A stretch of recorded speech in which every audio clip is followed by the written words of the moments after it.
Здесь никто не плавает на байдарке. Ну, главное, чтобы я не пробил лодку. Так, по-моему, я приехал. Привет, я Саша Демин, и вы на канале Что Реально. Здесь я показываю классные места в Украине, о которых никто не знает. И сегодня меня ждет непростое приключение, в котором я исследую Южный Буг. Большинство знает эту реку в широких местах, популярных среди туристов. Но как она выглядит ближе к своим истокам и где берет начало, это мне предстоит выяснить. Я в Хмельницком, и я отправляюсь на байдарке по Южному Бугу. Мне предстоит пройти непростых 50 километров, чтобы найти исток, из которого рождается одна из самых главных рек нашей страны. Ну и перед тем, как я отправлюсь, ребята, вот прямо сейчас подпишитесь, пожалуйста, на этот канал, а также можете подписаться на мой Patreon, чтобы увидеть эксклюзивный контент со съемок. Ну что ж, я начинаю, поехали!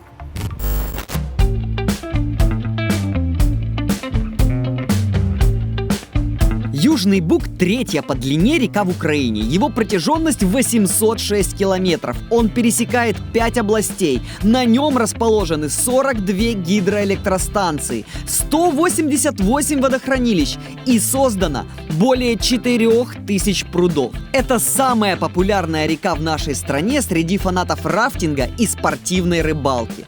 Каждое лето тысячи украинцев посещают такие популярные туристические объекты Южного Буга, как Мигейские пороги, Трикратский лес, Актовский каньон.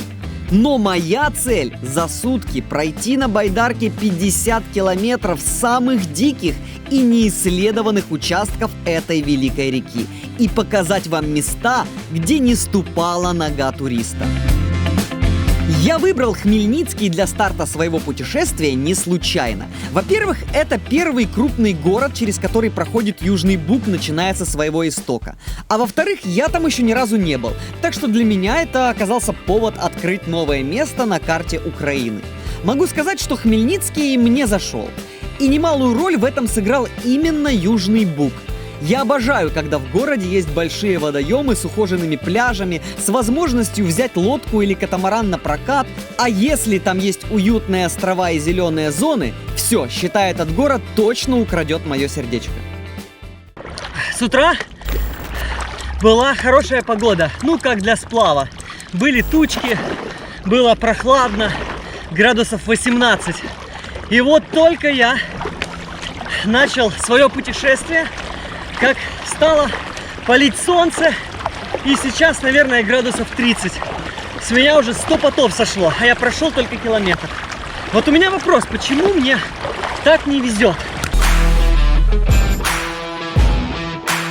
Но самой большой проблемой для меня стала моя надувная байдарка. Главный ее минус – габариты. Она очень широкая и тяжелая сама по себе. А так как у меня с собой еще была куча шмоток, техники и снаряжения, то чтобы набрать скорость, нужно приложить максимум усилий. Особенно тяжело, когда плывешь против течения. Стоило мне перестать грести, как байдарку в ту же секунду разворачивало на 180 градусов. Буду покидать территорию Хмельницкого и буду входить в Южный Буг, в его основное устье. Сейчас уже он не будет таким широким. Скорее всего, там будут какие-то камыши и препятствия. Вся река в ряске. Очень тяжело. Такое ощущение, что ты весло погружаешь в какую-то кашу. Какая-то переправа для местных. И как мне переплыть это все? Впервые за все время моих съемок в самом начале приключений я засомневался в том, что мне удастся выполнить задание. Когда я увидел устье Южного Буга в этом районе, то понял, почему на меня странно смотрели представители проката байдарок в Хмельницком.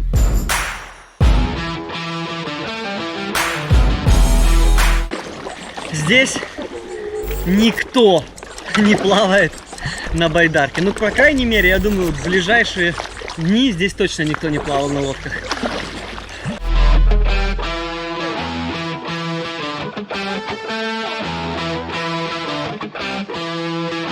Чтобы идти вот по такой реке, ты должен очень хорошо уметь управлять лодкой. потому что на широкой воде это делать легко.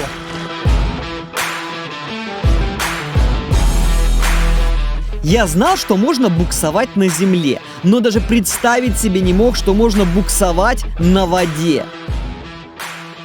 И вот, пройдя всего лишь 7 километров, я столкнулся с препятствием, которое оказалось мне не по зубам. Листья, которые падали с дерева на ряску, вместе с мелкими ветками образовали такой себе ковер над водой толщиной около 5 сантиметров. Пробить его я своей байдаркой не мог. Я был в отчаянии, но меня в очередной раз спас случай. Там проплыть можно. Ну да, это понятно. Самый сложный путь это вот до моста, правильно? После моста Да. там уже чуть лучше. Надо протянуть. Вот я не знаю, пройдет она там по ширине? Ну, вроде да. Можем. Может, поможем? Тихо. Чуть на низ ее тяните, так вот, да. Отлично, мы повернем.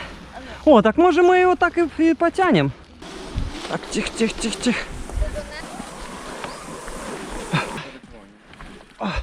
Давай, да, сделаем перерыв. Как тебя зовут? Леша. Саша, очень приятно.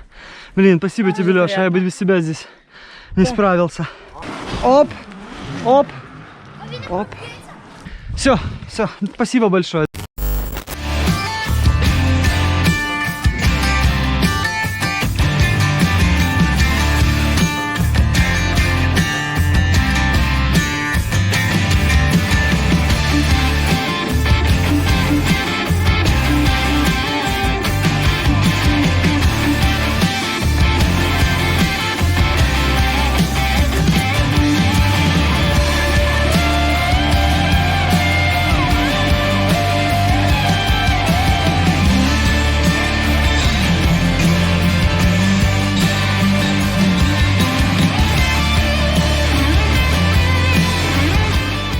Здесь много веток, которые торчат.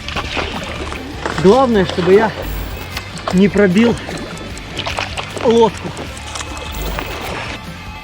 По такой воде передвигался я со скоростью 2-3 километра в час, не больше. В какой-то момент я психанул и вышел из лодки, чтобы потащить ее за собой. Но вместо дна оказалось густое болото, передвигаться по которому было еще сложнее. Короче, я просто искусан весь крапивой. О, я уже искусан комарами, я уже просто, у меня отчаяние. Буду пытаться как-то ковылять по этой реке. И где увижу, где можно пристать, там буду ночевать. К такому путешествию я был просто не готов. К счастью, такие участки были не всегда. Периодически Южный Буг опять становился широким. В основном за счет небольших плотин, которые находились рядом с селами. Там они образовывали заводи. Минус – это переход через плотины. Плюс в заводях можно уже развить нормальную скорость. Солнце уже зашло. Буквально полчаса и будет темно. Сейчас я быстро разбираю палатку, ложусь спать. И завтра постараюсь уже в 4 утра продолжить путь. У меня чуть-чуть спальник подмок.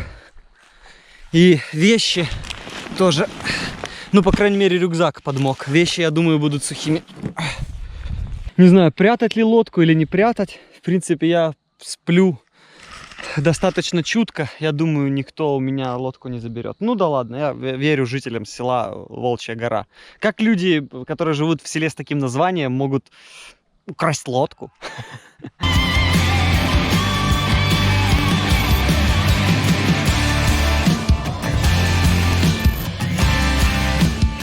Я прошел только половину пути, может быть, чуть больше.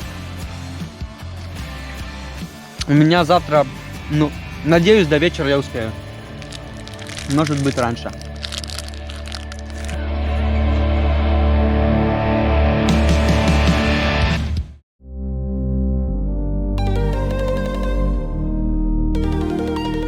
Проснувшись, я понял, что провел ночь в крайне живописном и очень необычном месте. Во-первых, параллельно с Южным Бугом там течет еще одна река Мшанец. Я никогда не видел, чтобы реки текли рядом и так близко. И сначала даже думал, что это старое русло Буга, пока местные мне не разъяснили. Вдобавок я обнаружил достопримечательность, которая не обозначена ни на одной карте.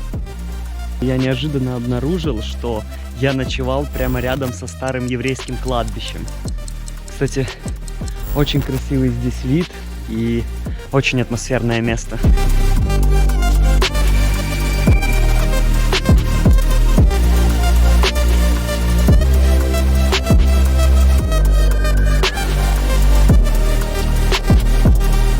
Я очень хотел отплыть пораньше, но не сложилось. Кто ж знал, что тут так красиво? Я вот не могу себе отказать в возможности полюбоваться природой на рассвете. В общем, когда я продолжил маршрут, то понял, что уже не вкладываюсь в свой график. Больше всего меня пугало, что я не знал, чего ожидать и какие трудности могут встать у меня на пути.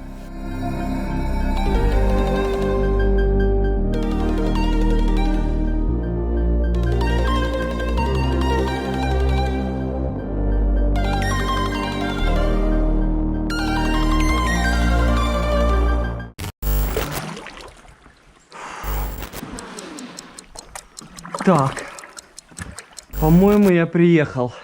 Там я не смогу перетащить лодку. Никак. Вообще без вариантов. Через эту плотину пробраться было невозможно. Еще и берега рядом с ней были крутые. От места, где можно было достать лодку, пришлось бы тащить ее по земле около 20 метров, еще и в одиночку. А я принял решение. Я сейчас где-то здесь спрячу лодку, и дальше я пойду пешком. Буду идти вдоль реки и постараюсь сегодня добраться до моей крайней точки. Оставлять лодку и палатку было страшно, но еще страшнее мне было двигаться на ней дальше. Я понимал, что все равно рано или поздно наступит этап, когда байдарка станет для меня обузой. Поэтому я спрятал ее в кустах, забрав только рюкзак с основными вещами и воду. Неожиданно мое путешествие стало пешим. Я немного, конечно, опасаюсь за лодку, но тут, в принципе, места безлюдные. Я думаю, никто ее не тронет.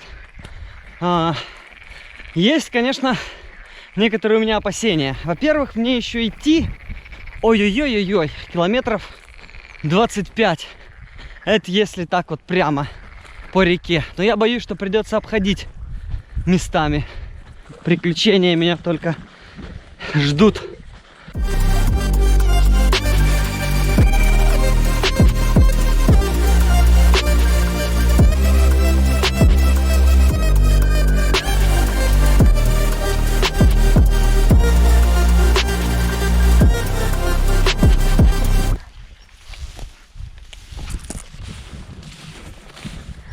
Роса не сошла, и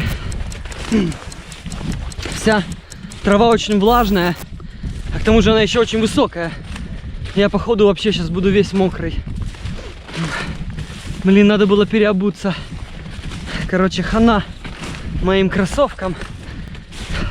Я-то не думал, что я буду пешком идти. Я-то думал, я буду плыть комфортно, взял себе сапожки и кроссовки. А тут такая вот херня.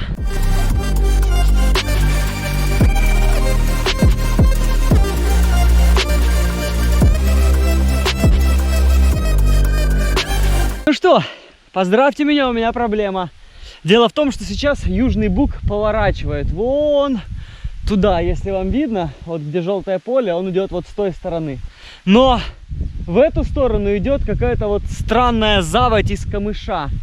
И мне ее придется как-то переходить. Ну что, ребят, сейчас вы увидите мое тупое решение номер... Короче, я уже сбился со счета, сколько раз я выбирал худший из всех возможных вариантов.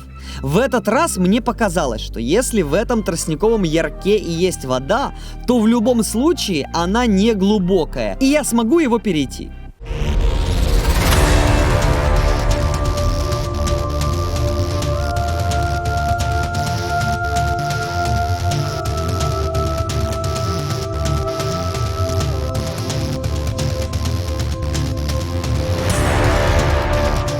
Фух, чтобы вы понимали, вот я сейчас стою тут просто по пояс в воде, держу рюкзак в одной руке, и тут реально, фух, я даже ни черта не вижу, куда я иду. Сделаю перерыв, сейчас посмотрю, много ли я прошел. Блин, я походу заблудился. Я иду не к середине, а я иду вдоль берега. Короче, не получится, надо возвращаться. Больше всего я боялся споткнуться и уронить рюкзак в воду. Мне было страшно представить, что я потеряю его на глубине и не смогу вытащить. Ну или что я просто увязну в глубоком болотистом иле. Тем не менее, у меня все же получилось взять себя в руки и перейти на другую сторону. Сейчас я покажу вам, как выглядит Южный Буг в районе села Крачки. Пожалуйста, вот посмотрите. Смотрите, вот тут вроде как бы это еще похоже на речку, а вот потом посмотрите вот туда. Видите вот эти кущери? Вот там вот течет Южный Буг. Да, я не пожалел, что оставил лодку и пошел пешком. Если бы не карта, на которой была обозначена река, то я бы никогда не догадался, что иду рядом с Южным Бугом. Даже с воздуха русла в этих местах не всегда было видно. Опознать его можно разве что по густому камышу и деревьям. Эти 5 километров были худшими за все путешествие. Идти пешком было тоже непросто. На берегах были непроходимые заросли. В таких местах я застревал и мог потратить час, чтобы преодолеть каких-то 500 метров. Чтобы вы понимали, насколько это дикие места. Вот так вот выглядят берега Южного Буга. Вот в этом районе. Это просто жесть. Тут просто непроходимые джунгли. Но чем ближе к истоку я продвигался, тем меньше зарослей было на моем пути. Хотя на тот момент меня это слабо утешало. Силы покидали меня с каждой минутой. От голода у меня сводило желудок и начинала кружиться голова. До истока Южного Буга осталось меньше 10 километров. И я наконец-то вот нашел тут такие места, где нет камышей, а само русло можно перепрыгнуть, наверное. Тут буквально 1,5 метра будут заводи. Но вообще, вот я смотрел по карте, вот такой вот он и будет ближайшие 10 километров.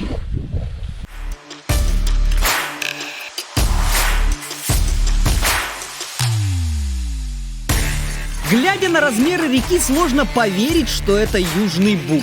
Но дорожные знаки говорили мне о том, что я все еще иду в правильном направлении. Село Холодец – ближайший к истоку населенный пункт. Там я познакомился с местным жителем, который рассказал мне, как найти место, где начинается Южный Буг. Оказывается, там стоит памятный знак – огромный камень с надписью. Стрілка тако тобі, одна направо, друга наліво. Ну ти направо не йдеш, Прямо. наліво. А, наліво. Чуть-чуть наліво тебе так відпускаєш, змістився, прямо пішов. Уже на территории села русло Южного Буга больше напоминало серию небольших луж. Конечно же, весной река полноводнее, но в такую засушливую погоду был шанс, что источник, из которого берет начало река, я не найду. Хорошо, что я узнал про камень. Так я смогу доказать, что пришел в место, где и начинается Южный Буг. Дойдя до развилки реки, я свернул налево, как мне и сказали. Но что-то пошло не так. Вот в канавке водичка. Вот я вижу это, типа он. Но я что-то не могу найти того камня, о котором говорил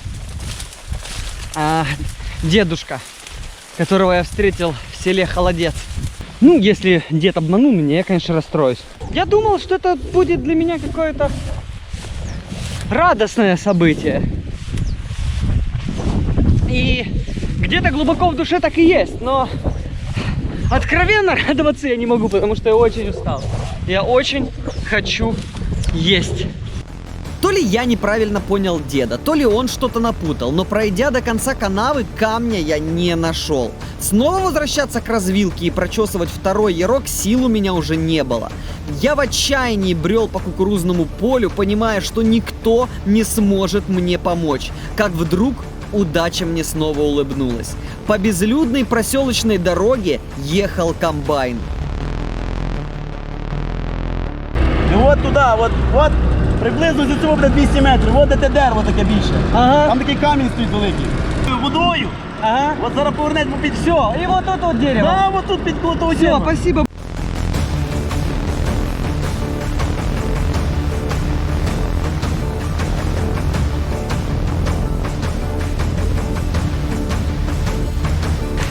комбайнер должен знать.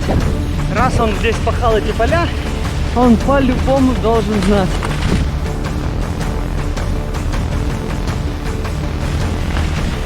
Вижу! Я вижу его! Вот. О! Лавочка. О. А источник-то хоть есть здесь? Тут зато есть яблоня. Если я не напьюсь воды, то хотя бы съем яблочко из источника Южного Буга. Это вкусное яблоко. Это не дичка. Воды действительно нет. Но сейчас просто очень жаркий сезон такой. Поэтому воды нет. Блин, а я так хотел напиться водички из Южного Буга. Боже мой, как я счастлив. Приключение на Южном Буге стало для меня одним из самых сложных. Это было и испытание для моих рук в первый день, когда я пробирался через густую ряску, и для моих ног, когда уже на второй день мне пришлось идти через заросли на берегу реки. В сутки я не вложился. Мне понадобилось 32,5 часа, чтобы добраться до места, где начинается Южный Буг. И могло уйти даже больше времени, если бы не моя удача и не все те люди, которые помогали мне по дороге. Честно скажу, меня поразил Южный Буг в своем истоке. Вот в своем устье, в районе Николаева, он широкий и величественный, прямо как море. Но в том месте, где он берет свое начало, находится обычное неприметное кукурузное поле. И если проезжать мимо на машине, то тебе даже в голову не придет, что вот в этой канаве течет одна из самых крупных рек в Украине. В общем, если вам понравилось, то ставьте лайк, подписывайтесь на канал, пишите мне в комменты. И я сделаю еще видео, в котором покажу места, где начинаются крупнейшие реки Украины. А еще не забывайте подписываться на мой Patreon, становитесь патронами этого канала, заходите ко мне в социальные сети. Ну а на сегодня все. Встретимся через неделю. Пока!